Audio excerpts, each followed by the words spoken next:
Hello. Are you there?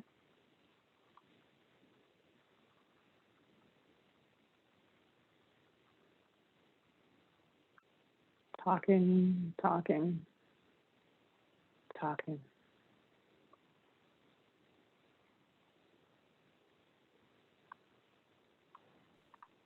Can you hear me? Yeah, I can hear you. I'm on mute now till we start. Okay.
Good afternoon, good evening, everyone. It's Mike Powell here. We'll start our webinar in about 3 minutes.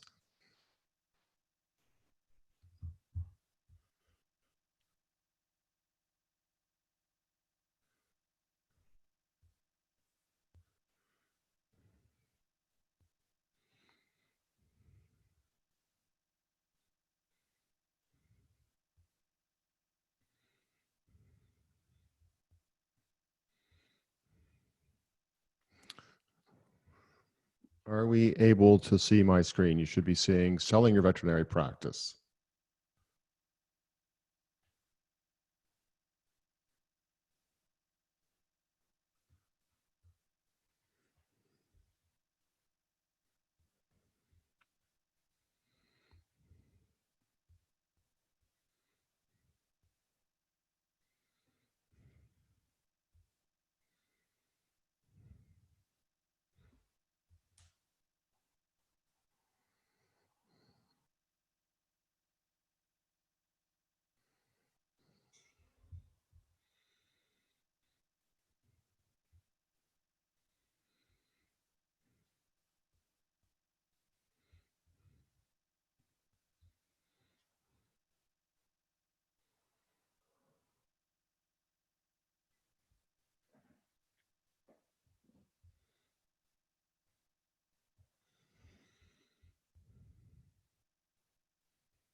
Hello, everyone. My name is Mike Pownell. I'm from Oculus Insights. I have my colleague, Katie Arline from Oculus. She has listening power too. Just wanting to make sure that all of you can see my screen. So I'm going to ask Katie if she can comment, if she can see my screen. Yes, I can see it. Hello, Okay. everyone. Hi.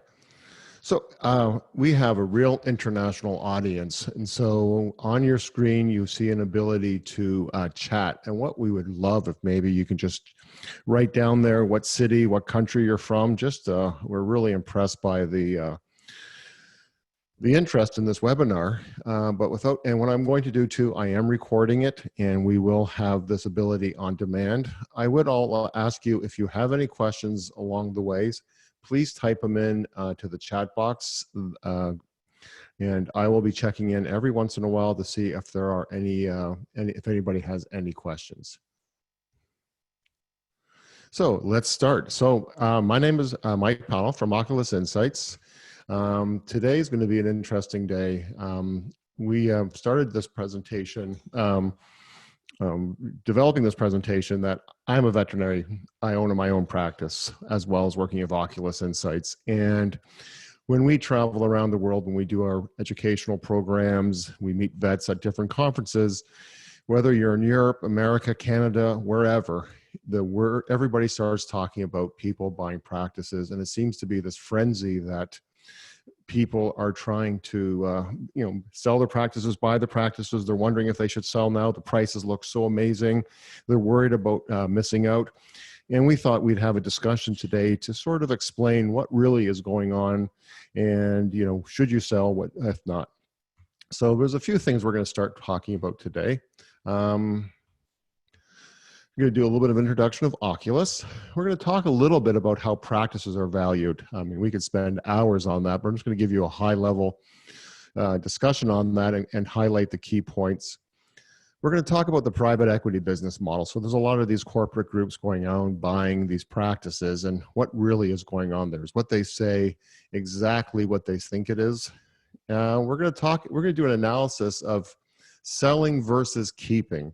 What is going on to that? Should you sell? Should you keep? Let's do an analysis. Let's look at dollars and cents on this and see what's going on. And then we're going to look at alternative business models. So you say, you know what? I want to be an independent vet. I don't want to sell to a corporate group, but boy, the corporate groups are moving into my area. I don't have a lot of room to, how do I compete against them? They have all this power, this money behind them. So what we're going to do is give you 4 business models that, depending on your circumstances, might be very attractive for what you need or what you can do in your area, that you can compete as an independent.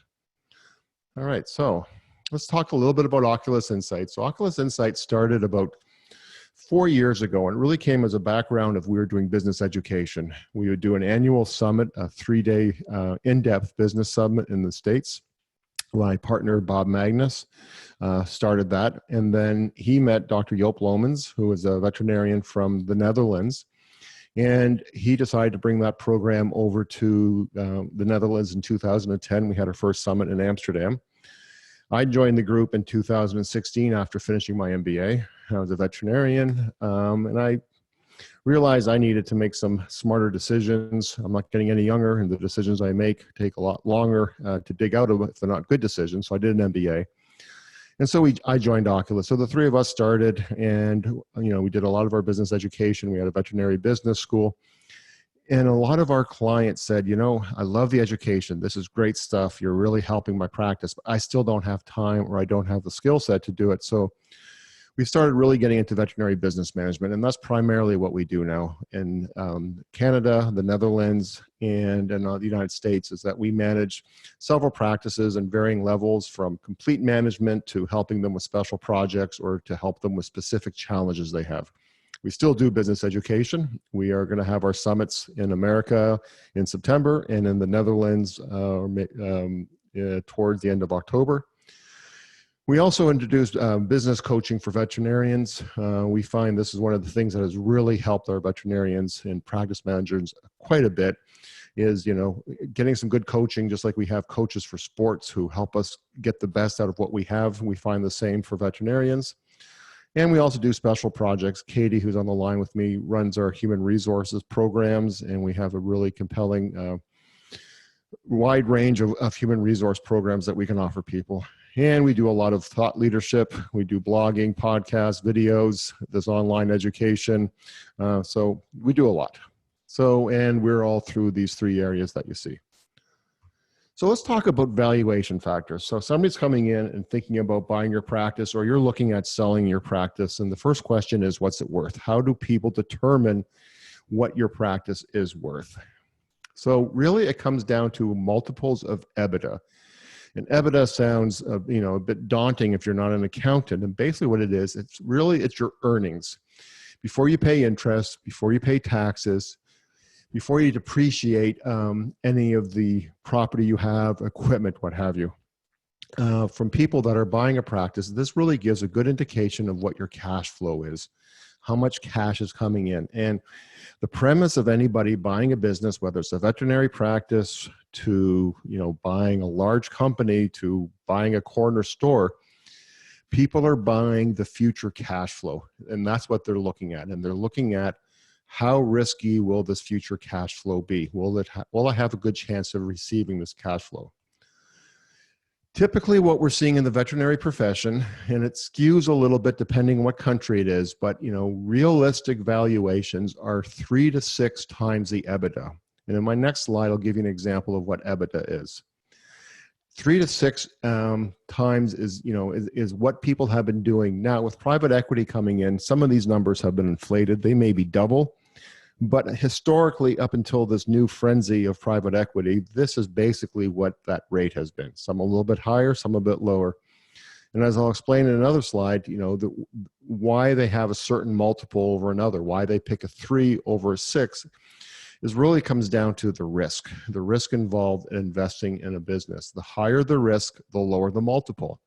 Because if you have no risk, if it's almost a guaranteed cash flow that that cash flow is going to be like that for the next 5 or 10 years, you'll pay a lot higher for it. Whereas if this is a risky investment, just like we would if we're investing for our retirement or pension, we're not going to pay as much for something that's going to be high risk because we don't want to lose a lot of our money. The same thing applies to buying a veterinary practice. Once they figure out the total amount, what they then do is reduce the debt from it because they don't want to pay the debt that you have. We're not going to spend a lot on debt today, but I just want to comment that if you see an amount of, private equity comes and says your business is worth $1 million or euros, and you have $300,000 of debt, that will be deducted from it. You're not going to get the full 1 million. So really what we're looking at, the higher the EBITDA, the higher the multiple, less your debt. Is increased value. So when you're at that point of selling, you want to be at an area where I have the most profit that I can have. I have really low risk associated with that. So anybody buying my business was thinking there's no risk, and I have no debt. Like I'm thinking in the future, I'm going to make sure I don't have any debt. So when I have a value given to me, that's exactly what I'm going to get. Does anybody have a question? I'm going to stop periodically, just see if anybody has any questions, if anybody want to type in anything. I just don't want to miss anything. We have a lot of people from different countries, different areas, and some of the concepts I'm talking about, maybe the first time somebody has heard about it. So I just want to make sure we're all on the same page here. So this is an example. So this is just a generic, typical practice where we look at our income statement, our profit and loss. And so at the top line, and I'm using Canadian dollars, I'm based in Canada, but it's the same, doesn't matter what it is. You can exchange that with a euro, what have you. So let's say your practice income or turnover is 2.5 million euros or dollars. You have certain expenses like the cost of your medications. You have costs to administration for the business. You have, you have to pay your insurance. You have to pay your your insurance, rent, electricity, hydro. You have to pay for the staff, the payroll costs. And then what happens is you have your EBITDA. In this example, it's 12.63% of the total revenue. So this example, the EBITDA is 315, let's call it 316,000 euros or dollars. So that is the amount. So the higher we can get this amount right here, the better it is for us. Then there'll be some other costs. So I said depreciation, that's an accounting term that if you've bought a lot of property or equipment, that gets depreciated over a number of years. And then there could be other things in taxes. So we're not too worried about that. What we're really focused on is EBITDA.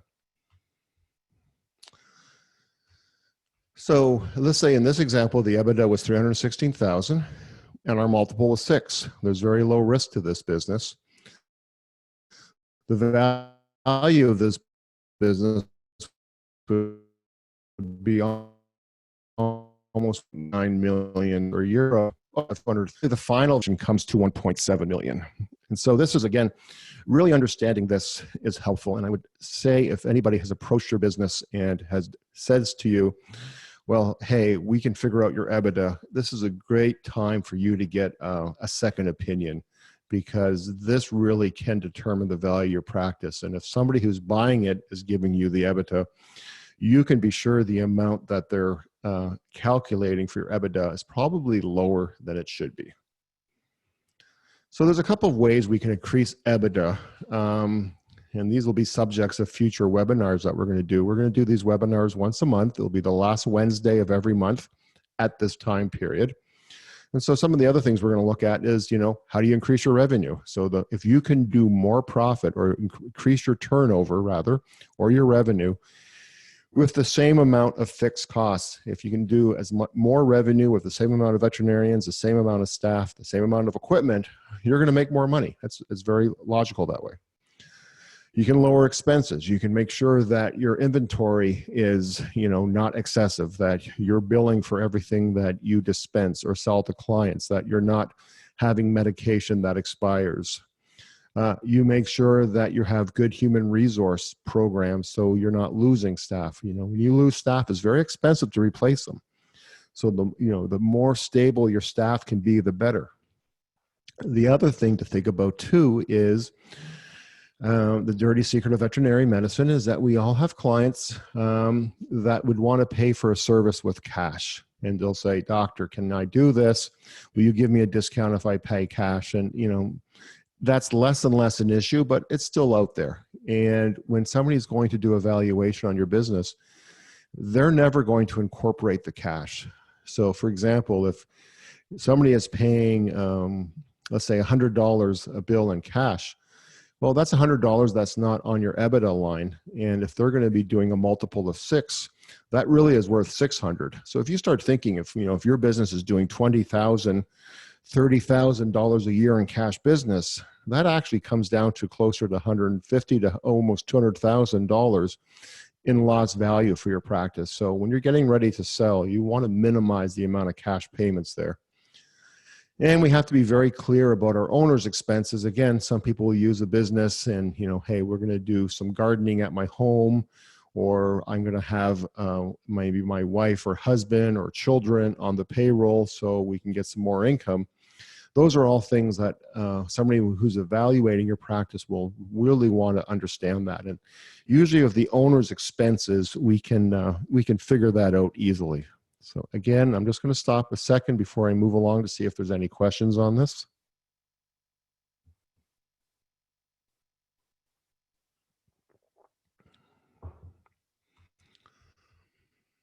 So really what we're trying to do is really maximize the amount of cash flow that we have to give us the better value. The more that we can show that we're making money and have a great cash flow, the more somebody should be paying for your business. So let's talk about risk. So the more we can decrease our risk, the higher that multiple will be. And so that's, we just discussed EBITDA. The higher the EBITDA is great, but then if we can multiply the EBITDA by a higher multiple, a higher number, again, more money. So some of the things that we're looking at are, what are the things that would minimize the risk? If somebody's coming in to buy your business, what makes your business less risky? So consistent growth. Somebody wants to see that your business is growing 3, 5, 7% every year. That looks great. It's consistent. What happens if that's 3% one year, -5% the next year, +7 the other year. It's inconsistent, and then it makes anybody start to think that, something is not right. Maybe it's not managed right. Maybe the market is not very stable. So what we really want in any kind of business that helps us make good decisions is when we see stability and consistency over a number of years. Another part of that is too consistent EBITDA, and that is it's not up and down, because what this sign, if we have a up and down EBITDA, it gives an indication that maybe it's not a well-managed business. Maybe there's something funny happening here. And again, we don't want risk. So if we can just show every year that we have 12% EBITDA, 13%, or if it's increasing a little bit every year, anybody who's going to be buying your practice will be very happy with that. Again, consistent staff, people like consistency. So what you're seeing is the key word is consistent. The more consistent we can be, the more anybody who's going to be buying a business is happy about it. Nobody likes uncertainty. We want a good brand, a good reputation. And so when I talk about that, so one of our problems that we have in equine veterinary medicine is that sometimes we have smaller practices where it's only 1 or 2 vets who do all of the services. Those are the ones where it's a high risk, because what happens is if one of these veterinarians leaves the practices, there's a very good chance a lot of the business is going to go with them. And so what we want is a brand where the customers or the potential customers recognize the brand and are not recognizing an individual. So I'll give you an example of our practice. I have not been able to practice for about a number of years. I've gotten more interested in business, but I got injured a few times. I used to be a horseshoer, a blacksmith before I was a veterinarian, and it did something to my body. And so right now, even though the name of the business is McKee Pownall, McKee is my wife, Pownall is myself, we have 12 other vets. And so the majority of the revenue is created by other vets. It's not just one person. So if somebody's going to be buying a business, they like that a lot more because it's much easier for them. They know the business will continue. So we want consistency. And then we want loyal clients again. So they want to know that, your clients are staying with you. You're not losing clients every year and having to go and find new clients. And so I think, again, that's an area of, if you have consistency, that there's not ups and downs in your market, it gives people more comfort. Again, I'm just going to stop again if there are any questions. And if anybody has just come on, I would just ask you if you just put a comment down of what city and what country you're from. We've had so many international attendees to this that we just love to know where people are coming from. All right, so let's talk about private equity. So that's the big unknown in this model right here. We hear so much about private equity. There's a lot of, I get probably a couple times a month an email, something in the mail from some group saying, I want to buy your practice. We hear all these stories in the news almost on a weekly basis of another company is buying some practices or chains of practices. So I thought we'd spend a couple of minutes talking about the business model of private equity and understanding, what are they looking for? So as this picture really illustrates, private equity, the life cycle of private equity is that they buy a smaller group of practices like ours with the goal that they're going to sell what they have. So what happens is a private equity group will accumulate a fund of money. They'll go to investors, they'll go to institutions and say, we think that veterinary medicine is a very, very great industry. It seems to be recession proof. It gives good profits. We're raising $100 million, $200 million or euros because we want to buy a number of practices. And in 4 to 6 years, we're going to sell it. That's always the vision of the private equity. They've got to return money to their investors, no matter where they are. So it's always about a 4 to 6 year vision. They don't have a long-term vision like, oh, we're going to hold on to this for 10 plus years.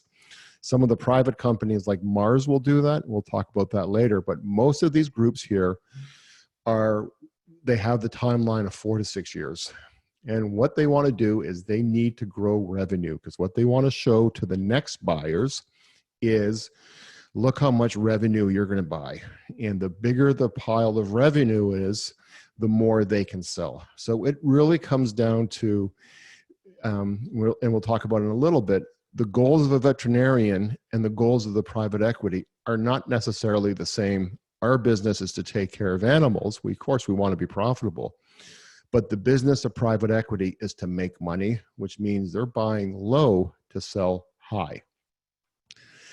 Now, some people say, well, I've talked with a private equity person and they'll buy a minority part of my company. They won't buy a full amount, which means, and what we think is, well, I still have control over my business. I can do what I want because they're not a majority owner. But there's this little thing called a drag along clause that even if they have a minority share, they have the right to sell the business at a certain period of time. So we had talked to a private equity group had come to Oculus to say, hey, can you find some vet practices for us to buy? And we had a real problem with it because we like the idea that it's veterinary controlled and veterinary decided on how we do things. And they had talked to us about minority shares, and once we really started to investigate it, it didn't matter if they only own 20%. In that contract was a provision that when they want to sell, everybody has to sell. So that's something to be thinking about. So what does private equity offer and what don't they offer? So what they offer is an exit strategy. If you're at the stage of your career right now where, whether it's age or injury or you're just sick of being a veterinarian, it's great. They're there. They're going to give you a pretty good amount of money, and you're going to have to stay on for a couple of years, but it's a great exit strategy now. Plus or minus economies of scale. Everybody talks about, well, we're going to aggregate or put together a bunch of practices. We'll have 20, 30, 40, 100 practices, and by having them together, there'll be great economies of scale. When you look at other industries, this really doesn't happen. And I'll give you an example. About 20 years ago, a lot of the law firms in America started to aggregate, combine, because they thought economies of scale, the more we can do it, the better.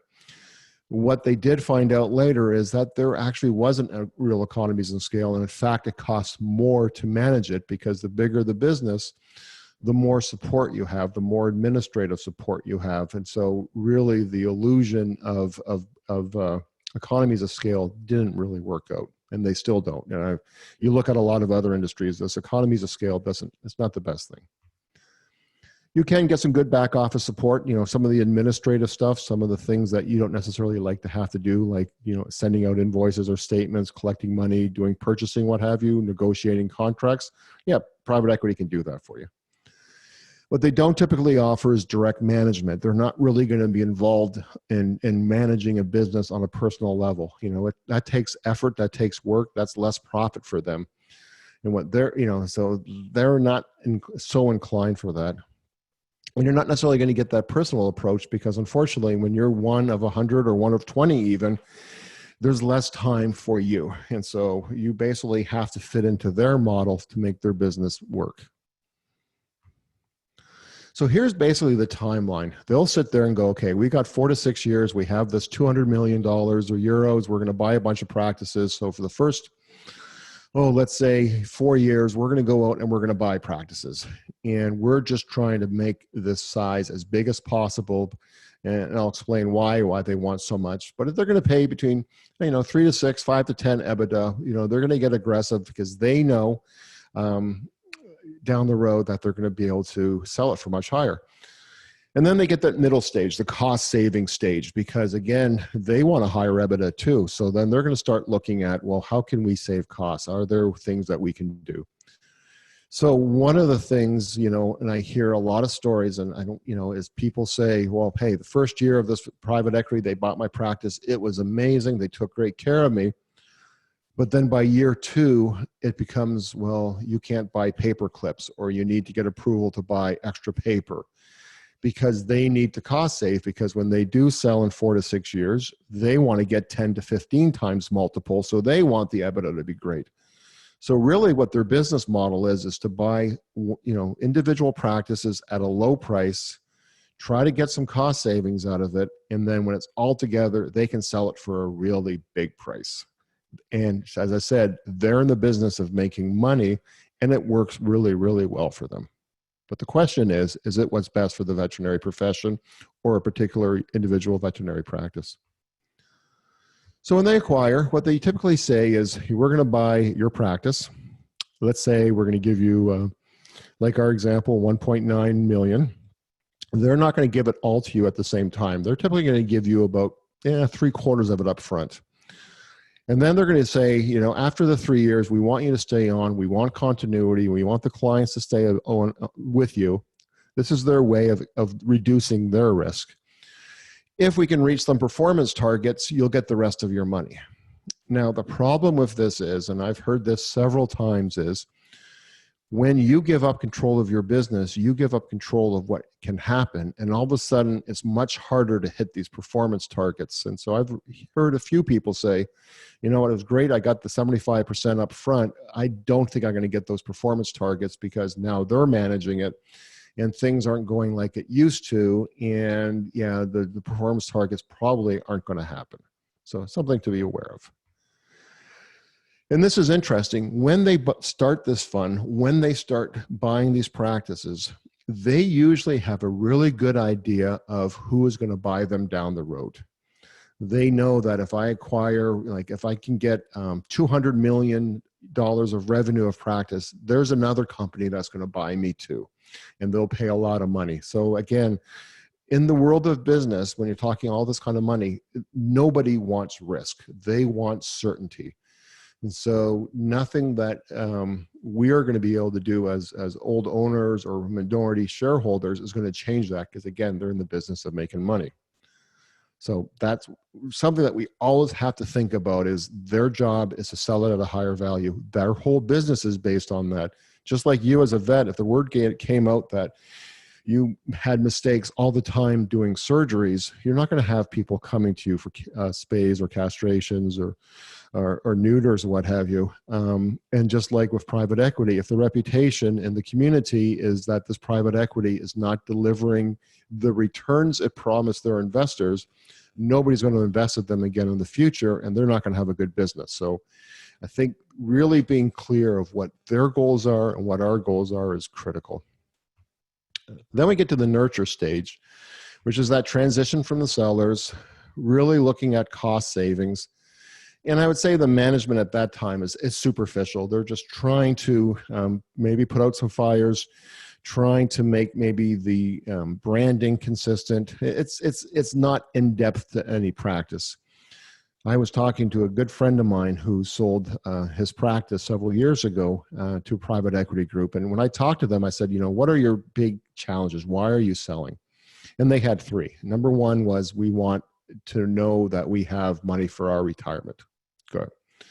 Number two is, our business has gotten too big for us to manage. And because it's too big for us to manage, it's taken the fun out of being a veterinarian. And number three is, like any of you here are practice owners, it's getting harder and harder to attract veterinarians. It's harder to attract staff. And they hope by selling out to private equity that they would have some management. And I talked to them about 2 years later, and I said, well, so how's it going? And they said, yes, we have our retirement. They paid the money. It's great. But the management that we thought we were going to get, the ability to make our practice bigger and better, hasn't shown up. And I've heard that time and time again. And again, they're ready to sell. And so again, I can remind us, they're in the business of selling at a much higher value. And so when they're selling, they're going to aim for double what they get paid. That means there's going to be new bosses for the practice. So you may sell now, and you know what? The people that bought you, they're great. Fantastic. But you can be guaranteed in most cases that in 4 to 6 years, you're going to have new bosses.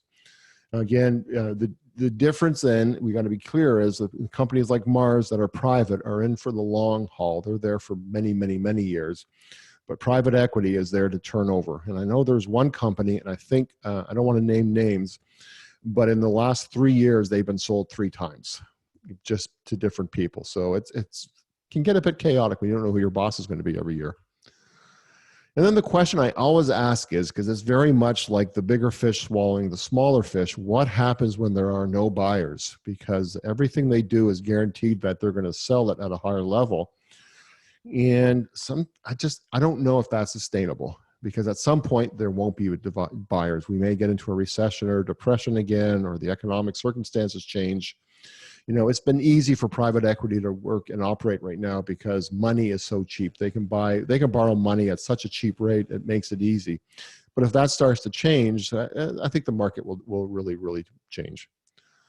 So why do they get higher multiples? They put together all these practices. Well, first of all, there's less risk. So if you've got 100 practices in your group, you can really balance against risk because maybe 10 practices aren't doing great, but maybe 30 are doing excellent. So it really comes down to diversification. So when we, invest our money, our financial advisors always tell us, make sure that we have diversity. It's like as veterinarians, if you just had 1 or 2 clients, that would be very risky if something happened. But if you have multiple, you have a lot less risk. Systems are in place. The transition is easier. Somebody's done the dirty work of going out, finding all these practices, putting them together. And it may complement other assets. And I think a great example of this is Mars and VCA and Anacura in the United States, in Europe, Banfield, some other groups that they bought. Because when you look at Mars, we think of Mars as a chocolate company. They make chocolate bars.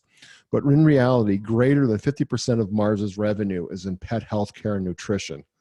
So, they sell dog food, they sell technology, they're using wearables and they're developing that. And I think I really admire Mars of what they're doing because, if you have probably close to 3,000 vet practices in your network across the United States, Canada, Europe, what a great opportunity to sell dog food.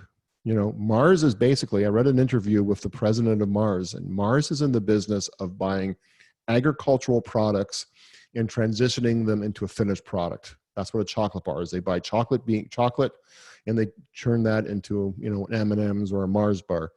And dog food really is no different. It sounds odd, but it's not really that different. So this is something that Mars knows how to do already, and it complements all their assets. So it's a great fit for them. So, that's why I want to make sure we're clear about private equity versus a Mars, because a company like Mars, and there are other ones too, are in it really for the long run. Again, any questions on this before we get to an interesting analysis?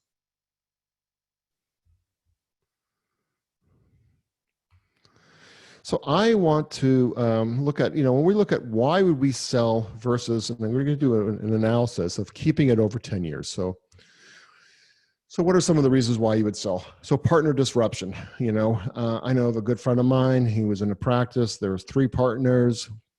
He was the youngest partner in his mid 40s, and the other 2 partners were in their late 50s. And they're like, you know what, we're done. We don't want to do this anymore. Or maybe the partnership group just isn't working out. So it's just, let's just sell it, get the money we have, and we go off on our own ways. As I indicated before, maybe it's just the headaches of management. I just don't want to manage this anymore. And I think a great reason is always that stage of career. As I said, if you've been in practice for 40 years and just, it's time. And if somebody's coming along and offering you a lot of money, which one of us would not take that? So I'm going to pull up a spreadsheet here and an analysis of the, what I did, which I think really proves a lot of what we're talking about right here. So right now I'm sharing my screen. I'm going to make this a little bit bigger. So just got a comment right here. I'm just going to stop for a second, just look at it. Looking at them. So I think I answered that. So one question is, in the companion animal space, there seems to be more and more DVMs merging their practices together and or acquiring other practices. Do you think this idea of merging practices together is a good idea? Well, if we wait about 10 minutes, we're going to talk about that because I do think it's a great idea, and we're going to talk about that. So what I have here is a spreadsheet that I created, and it really comes down to, so what would be the effect if I sell my business now versus I'm going to keep it for 10 years and really work at making it the best business, and then I'll find a way to sell it in 10 years. So let's use an example that we used early. We have a business that has revenue of 2.5 million. The EBITDA is 12.6, giving you a multiple or an EBITDA of 315,000. So this is what we saw already. So we sell it for 1.8. We're not going to talk about debt right now. But so you sell it and the company gives you after 3 years, let's say they're going to give you 1.9 million.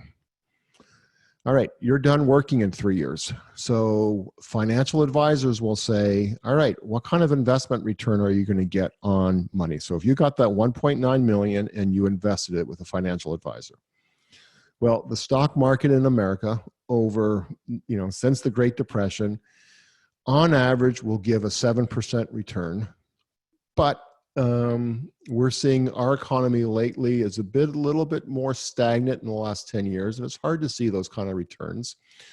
And then you're also having to pay fees for people to manage your money. So I think a very conservative investment return for what we have is 5%.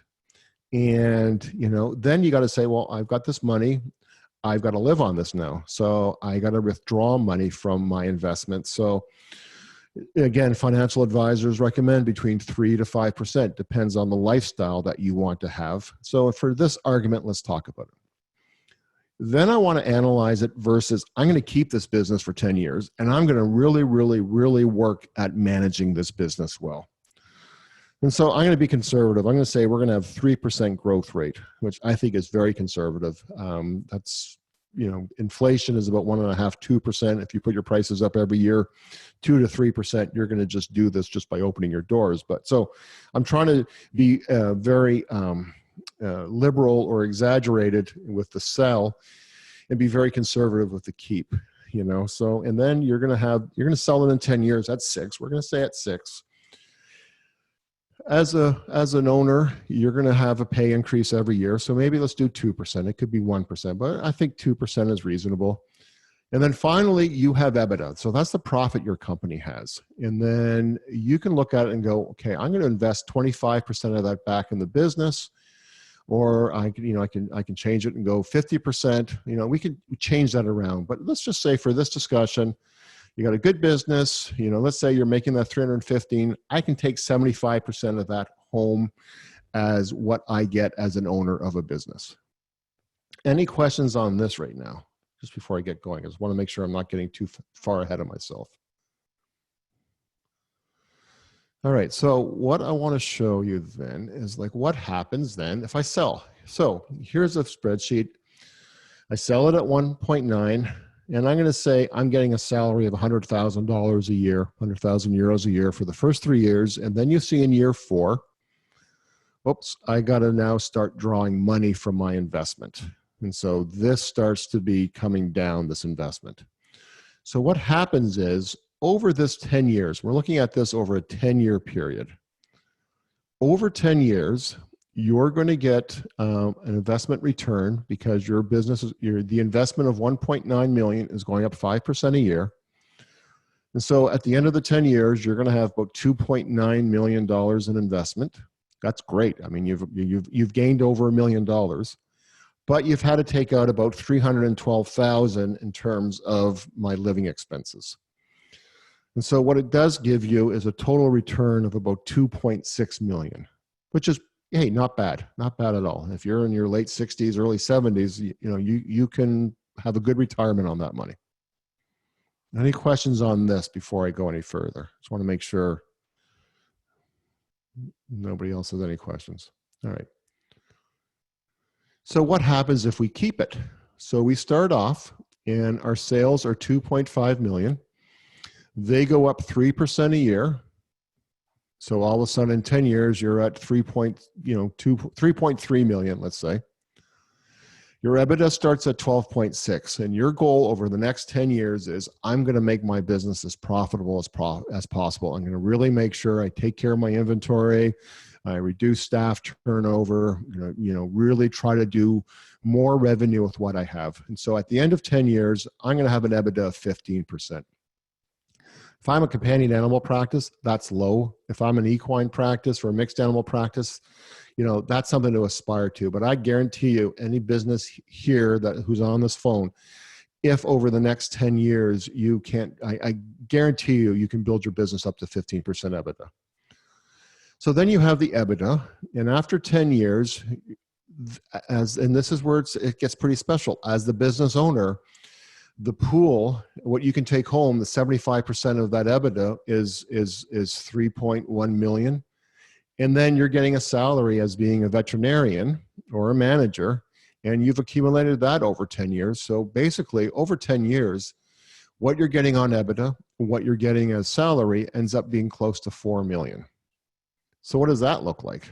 So basically what we said, if we sell in 10 years, here's our revenue. Our EBITDA now has gone from 315,000 to almost 500,000. If we do the same sale multiple of 6, our sale price in 10 years is going to be almost 3 million. So we've added about 1.2 million to the sale price.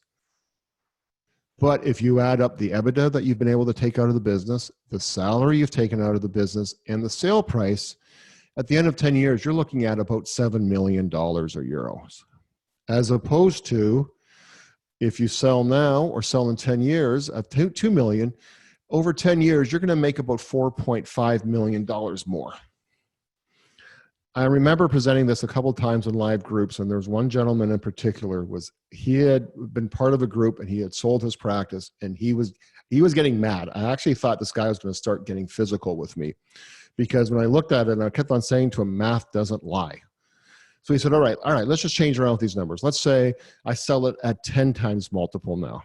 All right, let's sell it at 10 times multiple. Well, you're still $3 million ahead after 10 years. And then he said, okay, I'm going to put my multiple, I'm going to sell it in 10 years at 4 times. All right, great. You're still 2 million ahead. And so it's hard, even if it got to 12 times multiple now, 14 times multiple now, now we're getting to at 15 times multiple that, okay, maybe now we're breaking even. Now it's the same, but that means you're selling it at 4 times multiple in 10 years. And I guarantee you that if you have a good business and it's putting off good cash flow, you can sell it for a lot more than 4. So let's go back to where it could be at 6, and then you're $1 million ahead of where you would be. So again, math doesn't lie. I mean, this is a very illustrative effect that, you keeping your business, you nurturing your business over 10 years really pays a huge dividend. So the question here is, who wants to buy the practice clinic in 10 years? So a couple of things is, you could sell it to your associates in 10 years at 4 times, 5 times of volume. But I always say in 10 years from now, there will be corporate groups, there will be people buying practices. Again, if you have a business that is really, really has good profit and is showing good profit, somebody's going to buy it. It's just people are in the business of making money, and if they can recognize a business that is making money, they're going to buy you. So I think the odds of that happening are pretty slim, really slim. But you do bring up a good point, because I think in human nature, and there is not a right answer, and this is not to judge anybody, and that is, some people would rather take less now with the security than take the chance of getting more later. That's human nature, and it really depends on you. My own business, I'm looking at it and going, I'm 55, 56. I got 10 more years in it. I'm going to nurture my business because I know in 10 years, I'm going to do well with it.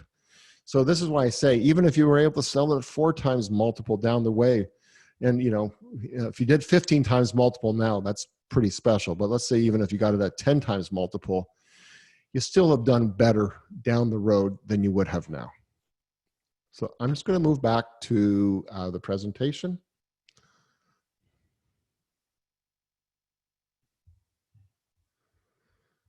So we're back to the PowerPoint. So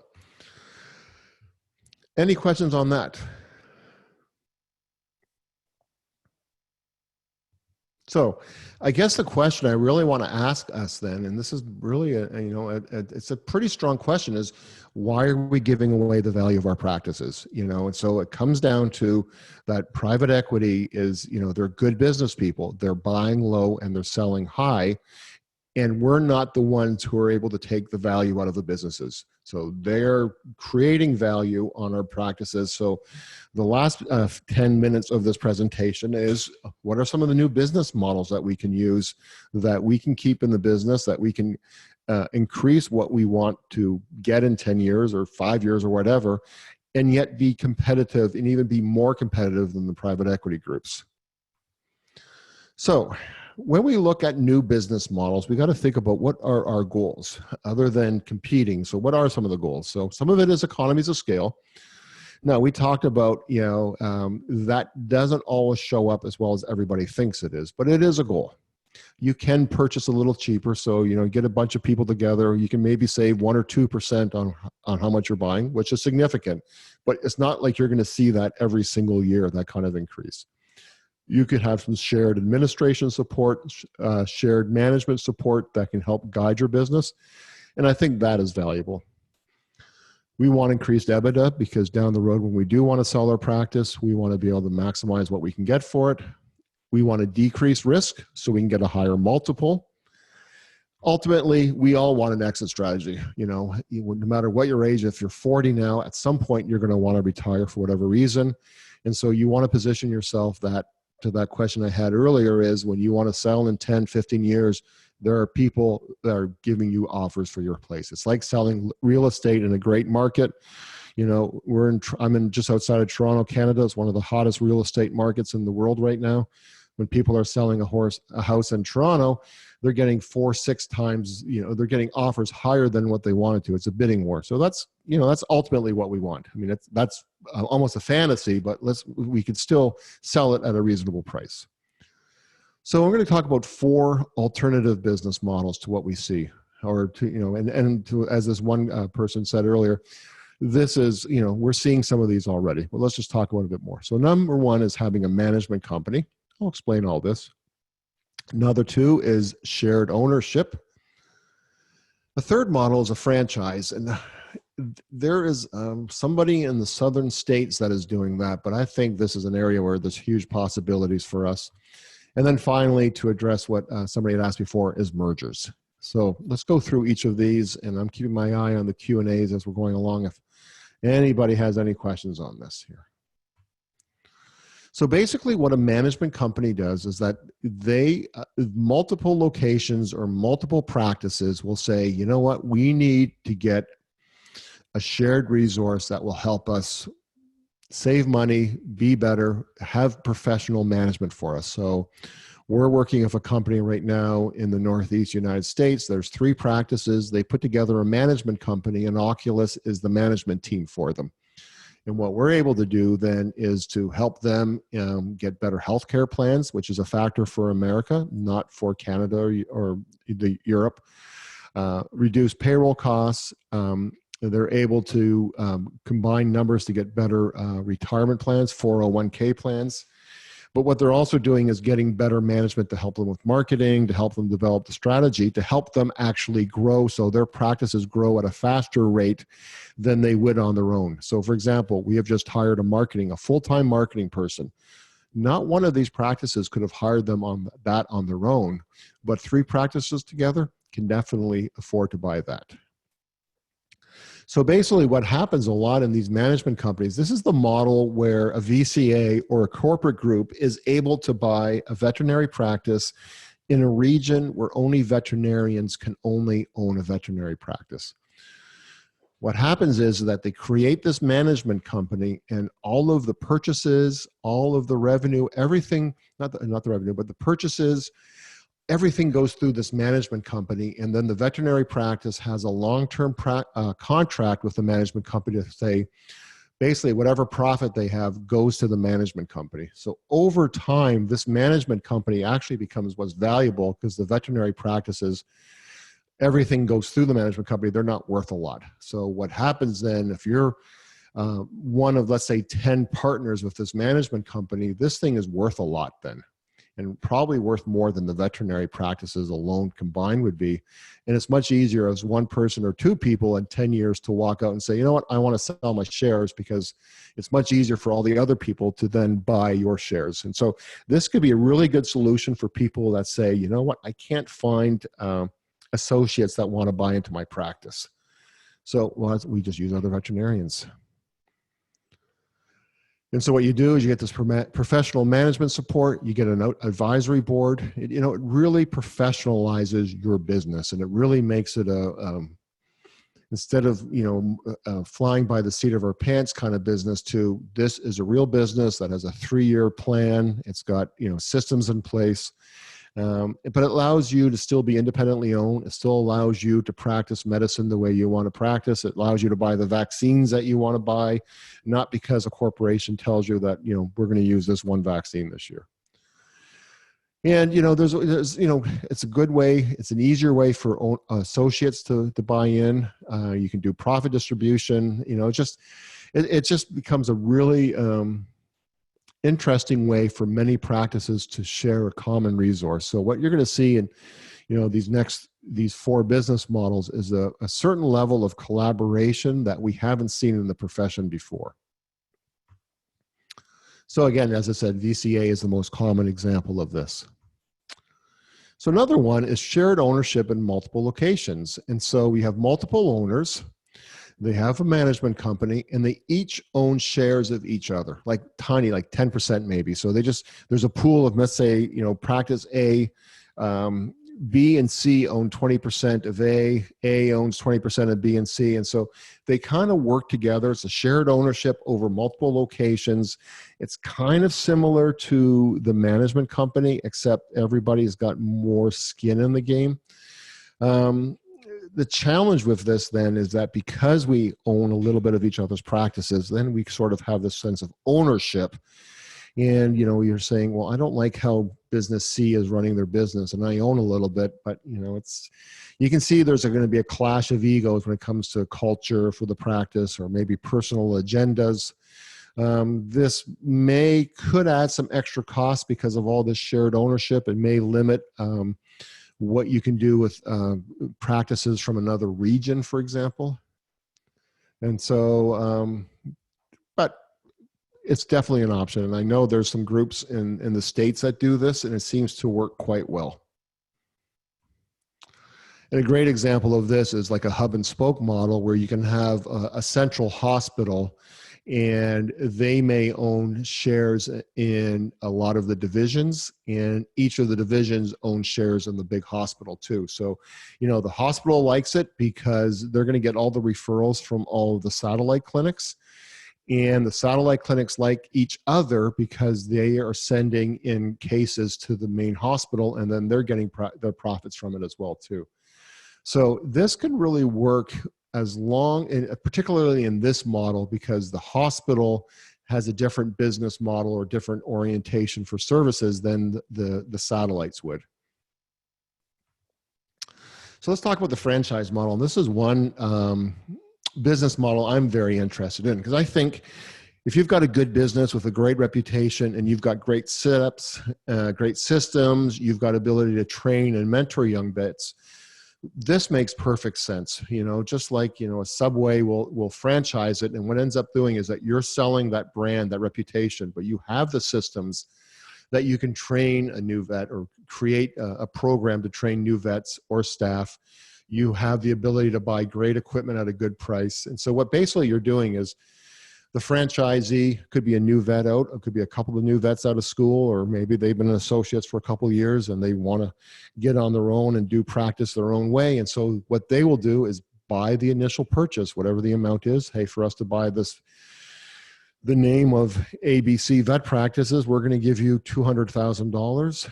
And then ABC Vet Practice will also sell them the equipment, everything they need to start up the practice, so that there's some revenue in that.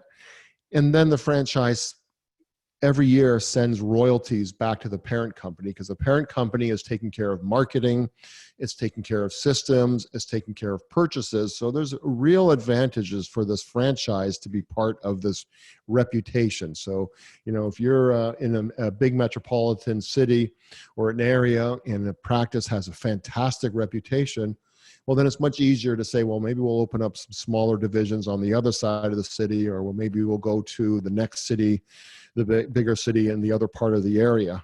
So I think this is something that we haven't done in vet medicine, but I think this has a huge potential, really big potential, particularly in companion animal, just because in food animal and equine, it's much more of a system of a relationships, and it takes a while for a new vet to get clients. But in companion animal, I think this is, to me, absolutely a no-brainer of an idea.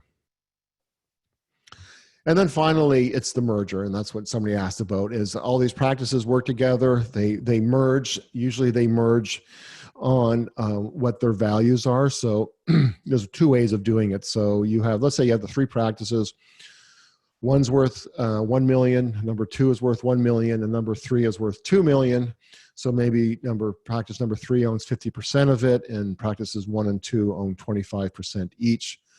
That's one way. The other way you can do it is if practice 3 is worth 2 million, practice 1 and 2 buy into that extra million, so everybody owns 33% of what the big business is. We're seeing this in the States. A great example is Mavana, Mixed Animal Veterinary of North America. That's what this is. So again, with collaboration, again, with a merged group like this, there becomes a lot less risk because of size and diversification. If everybody wants to sell down the road with the size there, the value of these practices are worth more than they would be independently. So with a long-term vision, 10 years down the road, this could be something that would really increase the value of your practice beyond what I had talked about before. And then there has to be restrictions on sales, just because practice 1 wants to sell, there has to be a good system in place when everybody knows that this is when they're going to sell. So basically what business model is right for you, or whether to buy or sell is right for you, is really comes down to, I think there's no wrong answer when it comes to stage of career. If you're 40 and your business is doing well and somebody's offering you a lot of money, and you just don't have the risk tolerance to keep on with the business, and you'd rather take 2 million now than take 5 million in 10 years, great option. If you're 65 and your time to retire, great option. But if you're 40, 50, and you're like, I got many years, I think I want to keep on, I want to control my own destiny, I want to invest in my business, then it makes no sense at all to sell right now. Control is a big factor. When you sell to another company, you're giving up control. They own you. They can dictate how you're going to do medicine. They can dictate what products you buy. They can dictate the systems. They can, you lose control. So I think that becomes another factor. Some people actually don't mind that. Other people would really have a hard time with it. Do you have ability just to grow on your own? I mean, are you business minded, or are you in a market that is really, because of expansion, other industries coming in there, that you can see that this area is going to grow a lot, and you're like, why should I sell now? This business is going to explode with promise, so I'm going to keep on to it. And then the opportunities to collaborate. If you've got a good network in your area of practices that have a like mind or like philosophies, what a great opportunity to find or use one of these business models to collaborate. I would like to thank everybody. This is being recorded. We will send out a link to you on this to understand. So if you want to look at it again or you want to share it, this is my contact information. If you have any questions that you weren't able to ask, or if after you see this and you want to think about it a bit more, there's the website for Oculus Insights, and also the website for our thought leadership, for our blogs and podcasts and what have you. So again, I'd like to thank you all very, very much, and good evening, good afternoon. Oh, you know what? We got one last question there. Somebody just asked, our profession needs flexible working because of the feminization in our industry, and they are not interested in a partnership. I would argue with that, because I know several practices that are all female owned. I think this is a subject for another discussion, is how do we set up our practices to have people to buy in there? I think a lot of the times younger vets are coming in, and this is just my philosophy, what I see is they look at the older practitioners who have worked their whole lives, have worked so hard to build these practices, and they're like, I don't want to do that. My life is more than just a business. So I think we've got to make it easier for people to come on board as partners. And I think this is where I think as an industry, we're thinking about that. Another question is there any merit to the idea of a valuation bubble that once it bursts, values will likely drop? I would absolutely say it. What I worry about, there's been some aggregations of some practices. Right now, everybody's they're really on a sugar high. Money is cheap. Money is really cheap. They're buying practices cheap, it's going to take a couple of factors. One, if interest rates start going up, then money becomes a little more expensive, and then they're less tolerant to spend the big monies. The other factor is it's going to take one chain, something to happen to one chain. Let's say there's a group, they've bought 200 practices, and something happens to them that they either can't sell it to the value that they wanted to. So let's say they came in, they bought all these practices at 8 times multiple, and they're going to sell it at 16 times multiple. And then the industry finds out that they're only able to sell it at 10 or 12 times multiple. I think you'll see valuations drop for sure. I think those are the two big factors. There are some veterinary practices that have been sold, equine practices, big equine practices in the States, and I know some in Europe too. And their success is tied into one or two individuals. It'll be interesting to see what happens to those practices in the next 2 to 3 years once those individuals leave the practices. That will these businesses sustain the revenue or the cash flow that everybody thought they would? And if they don't, you're going to see the values drop. And if they do, you may see them the same. But I think there's other factors that play beyond our control, like interest rates,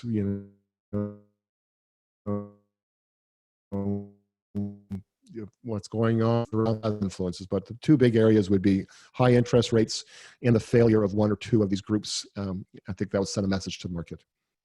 Any other question?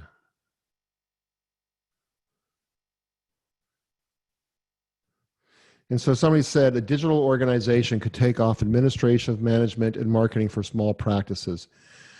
I think so. I think marketing is hard because what I think about marketing is unless you want to have a cookie cutter way of marketing that everybody in the group looks the same, marketing works best when it's personalized for the business. So I think, you need to have somebody on the ground, somebody that's really working with the practices. I think a lot of things can be done digitally. A lot of the practices that we manage, like we're not doing the day-to-day administration of them. I think you need to have a good person on the ground to take care of them. But we are, helping them develop their strategy, helping them put together a marketing plan, helping them buy better. So I definitely think there's a lot of merit, and I think we're starting to see that. And then the other question is, how many sellers walk away after a year and leave the cash they are due? That's a great question. I don't know. I think we'd have to investigate that. If anybody else knows anything about that. I know I've talked to a couple of people that just said, I'm not going to get what I was owed, but I still am too young to retire, so I need to work for another 5 or 6 years just to have an income as a vet. So that's a good question. I wish I had the answer to that one. Any other questions? This is some good questions.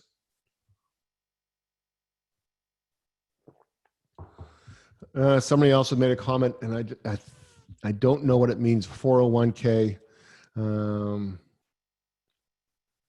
So I think that's, as I said, I'm based in Canada. I'm not sure of what goes on with the 401ks and how that all works there. So again, this is another element in terms of the personal matters of it is, if tax-wise it doesn't make sense to sell or not sell. I mean, often tax and insurance dictates what we do in life. Any other last moments for questions? And I'm just going to sign off. Well, thank you all very much. Hope you have a great evening, great afternoon. And I said we'll send out a survey after this just to sort of get your feedback on this.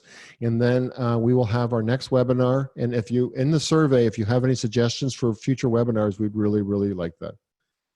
Oh, somebody just said, anonymous attendee, do you know what % of existing practices are owned by private equity versus independent?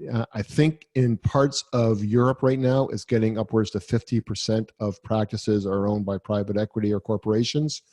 In the UK, it's over 50%. Scandinavia is over 50%. I believe in the United States, it's just around the 20% mark. And that's one thing we didn't talk about either, is that there's a certain size of practice that private equity wants. So usually they're looking at a 3-vet or larger because, that's going to give them the return that they want. That's going to add enough revenue to the pool that they're collecting. They're not looking at necessarily the 1 or 2 vet practices. So I think in America, Canada, there are a lot more of these 1 or 2 vet practices that I think will stay independent. And I think that's where a lot of them are worried. They're like, how am I going to compete against these bigger groups in my community, which is, I think some of these business models would be very helpful for them.